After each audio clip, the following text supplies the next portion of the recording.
여러분 안녕하십니까? 오늘은 8월 8일 월요일 교제 가운데로의 부르심. 너희를 불러 그의 아들 예수 그리스도 우리 주와 더불어 교제하게 하시는 하나님은 미쁘시도다. 고린도전서 1장 9절. 어떤 이들은 자신을 무언가를 얻기 위해 끊임없이 구걸해하며 영원한 공급자이신 하나님께 늘 필요를 구하는 자로 봅니다.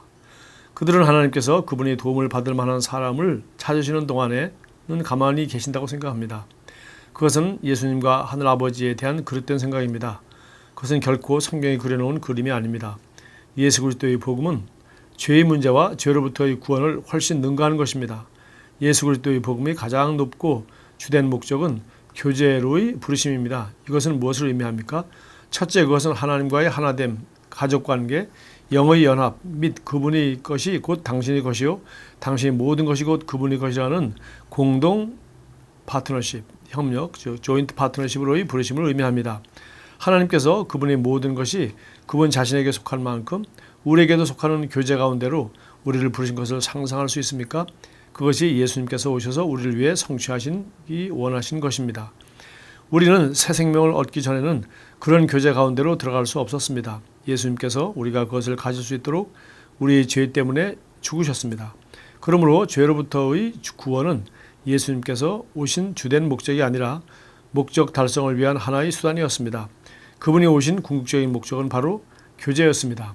기독교에서 우리의 메시지는 예수님께서 우리 죄를 위해 죽으시러 오신 것이 아니라 우리가 예수님께서 가져오신 생명을 받고 승리 안에서 걷게 하려고 오셨다는 것입니다. 이 생명이 나타내신 바 된지라 이 영원한 생명을 우리가 보았고 증언하여 너에게 전하였노니 이는 아버지와 함께 계시다가 우리에게 나타내신 바 되니시니라. 요한일서 1장 2절. 복음은 교제 가운데로의 하나님의 부르심입니다. 앞의 성경 구절은 매우 단순합니다. 그것은 이 땅에서 그것을 발견한 사람에게는 가장 중요한 것이 됩니다. 그것은 예수 그리스도의 복음의 총체를 요약하는 것이기 때문에 마땅히 그렇게 되어야 합니다. 바로 그것이 예수님께서 이 땅에 오셨던 이유입니다. 아멘. 자, 여기 고린도서 1장 9절 편지 앞부분에서 말했습니다. 너희를 불러서 하나님은 우리 하나님을 알지 못하는 사람들을 죄인들을 하나님이 부르셔서 그의 아들 예수 그리스도 우리 주와 더불어 교제하게 하시는 하나님을 미쁘시다. 우리를 예수 그리스도와 교제하게 하시고 하나님과 교제할 수 있는 그런 사람이 되게 하였습니다. 우리가 새로운 피조물을 우리 전도지에서 늘 하는 것처럼 까만 사람과 노란 사람 마찬가지로 죄인과 의인, 또 하나는 영적으로 죽은 자와 영적으로 산 자. 물론 죄인과 의인 교제할 수 있습니다. 우리 하나님 보시기에 우리는 그리스도인은 의인이라고 했고 하나님 보시기에 죄인이라고 했습니다. 우리 그리스도 밖에 있는 사람을. 그래서 우리가 믿는 사람이 믿지 않는 사람과 교제할 수 있죠. 그러나 믿는 사람과 믿지 않는 사람의 교제는 어느 정도 반드시 한계가 있겠죠. 그래서 제가 우리 젊은이들이 믿지 않는 사람과 교제를 하면서 이제 결혼할 생각으로 그렇게 하는 관계를 가지고 상담할 때 제가 성경에서 말하는 이 말씀을 꼭 해줍니다. 우리가 청춘 남녀로서 교제하고 영화를 같이 본다거나 식사를 같이 한다거나 뭐 여러 가지 이것저것 수준에서 교제를 할 수 있겠죠.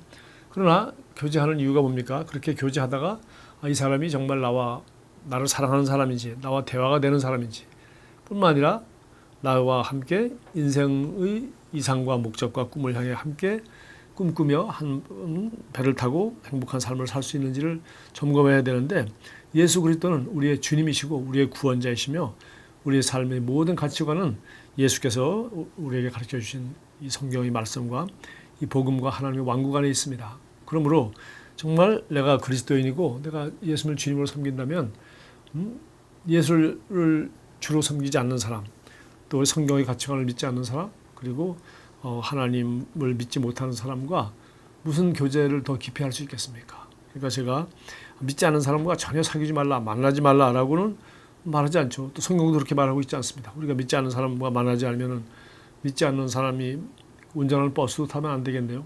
믿지 않는 사람이나 믿는 사람이랑 관계없이 나라를 지키는 병역 의무도 하고 또 세금도 내고 우리는 다 똑같이 그냥 대한민국 국민으로서 할 일을 합니다. 그래서 우리는 이 세상에서 정말 믿지 않는 사람이나 믿지 않는 사람이나 믿는 사람이나 다 같이 살고 있는 것이죠. 그러나 정말 깊은 교제로 정말 하나님을 사랑하고 우리 인생의 목적과 정말 진정 중요한 가치관의 문제에 가서는 심각한 차이가 날 수밖에 없는 것이죠. 그래서 정말 교제한다는 건 너무 중요한 일이고, 근데 오늘 우리 여기서 말하는 교제는 바로 우리 그리스도인이 하나님과 교제한다는 것입니다. 이 세상의 죄인은 하나님과 교제할 수 없죠.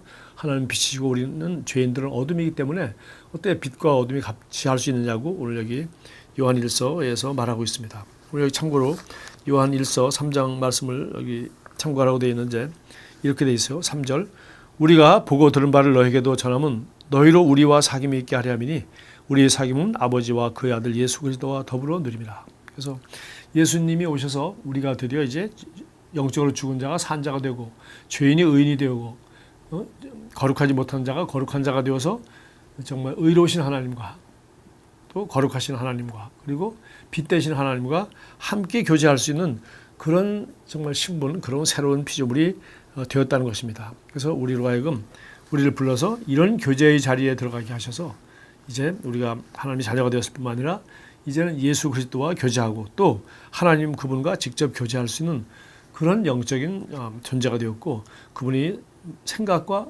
말씀을 우리가 알 수 있고 그분과 대화할 수 있고 그분의 사랑을 우리가 받아들일 수 있고 그분을 믿을 수 있고 그분을 우리도 사랑할 수 있고 신뢰할 수 있는 그런 아주 깊은 점점 더 깊은 교제의 관계로 발전할 수 있도록 그렇게 해 주셨습니다. 그래서 오늘 여기 고린도전서 편지에서 우리를 불러서 그의 아들 예수 그리스도와 우리 주와 더불어 교제하게 하시는 하나님을 미쁘시도다. 그래서 그분은 우리가 늘 신뢰할 수 있는 그런 분이다. 이렇게 말했습니다. 또 여기 참고성경 요한복음 17장 23절을 말했습니다.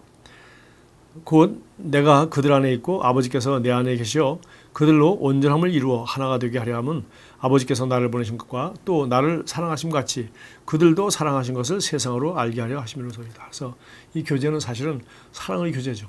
아버지와 아들 예수님이 그런 사랑의 관계로 정말 온전함을 이루어서 보냄을 받았고 보내신 분의 그 뜻을 이루신 것처럼 우리도 이제 하나님의 자녀가 되었으니 예수 그리스도로 말미암아 하나님의 자녀가 되어서 이런 교제 안에 들어오게 되었으니 우리도 예수님처럼 세상으로 보냄을 받고 우리도 예수님처럼 거룩하게 이 세상에서 진리의 말씀으로 거룩하게 되어서 우리도 이 세상에서 정말 하나님과 교제하는 사람으로서 살아갈 수 있게 된 것입니다. 그래서 물론 우리가 알다시피 이 교제는 세월이 갈수록 깊어지는 것이죠. 청춘 남녀가 교제하다가 결국 결혼해서 결혼한 뒤에도 그 교제가 깊어지는 것이고 평생을 살면서 서로 모든 것을 공유하면서 교제하는 그런 관계가 되는 것입니다. 우리가 예수님을 믿는 것도 이와 마찬가지로 이제 하나님의 자녀가 되어서 일평생 동안 예수님을 더 알아가고 예수님을 사랑하고 또 예수님이 나를 이 세상에 보내시는 그 목적을 이루고 예수님이 기뻐하는 아름다운 그런 삶을 사는 그런 모든 것을 공유할 수 있는 그런 사람으로 우리가 살아갈 수 있게 되는 것입니다.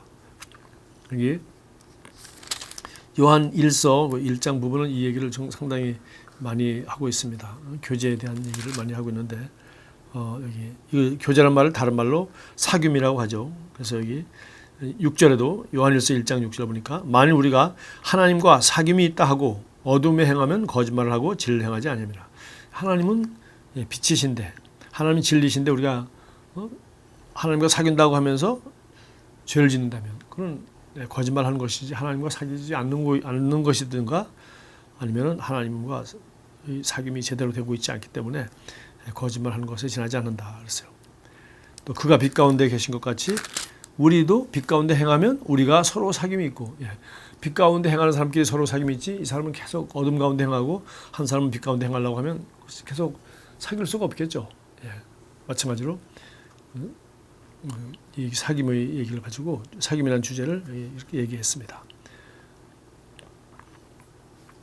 자, 그리고 이제 2장에 넘어가면은 이제 우리가 해야 될 일은 바로 그 하나님은 죄인들을 사랑하셔서 아들 예수를 통하여 하나님의 자녀가 되어서 하나님과 사귐이 있고 하나님이 정말 축복 가운데 살기를 원하시는데 이 세상에 있는 사람들은 이 복음을 모르기 때문에 하나님과 사귐이 없고 또 하나님이 그 진노가 그들 머리 위에 머무른다 그랬지 않습니까? 그래서 예수님이 오셔서 이 문제를 다 해결하셨으니까 우리는 바로 여기 2장 2절에 말한 것처럼 그분이 예수님이 우리의 화목제물이 되었기 때문에 우리는 정말 이 복음을 전함으로 이 세상에 믿지 않은 사람들이 주님과 화목하고 하나님과 화목할 수 있도록 다른 말로 해서 서로 이제 원수지간이 아니라 서로 교제할 수 있는 지간으로 죄의 값은 사망이라 정말 하나님을 떠나서 죄악 가운데 살고 하나님을 알지 못하고 우상 숭배하는 그런 죄악 가운데 사는 사람을 하나님께로 돌아올 수 있도록 우리는 복음을 전하는 일, 이것도 결국은 우리가 하나님과 사귈 수 있도록 예수 그리스도 안에서 하나님과 교제할 수 있는 그런 삶이 될 수 있도록 하는 일을 우리가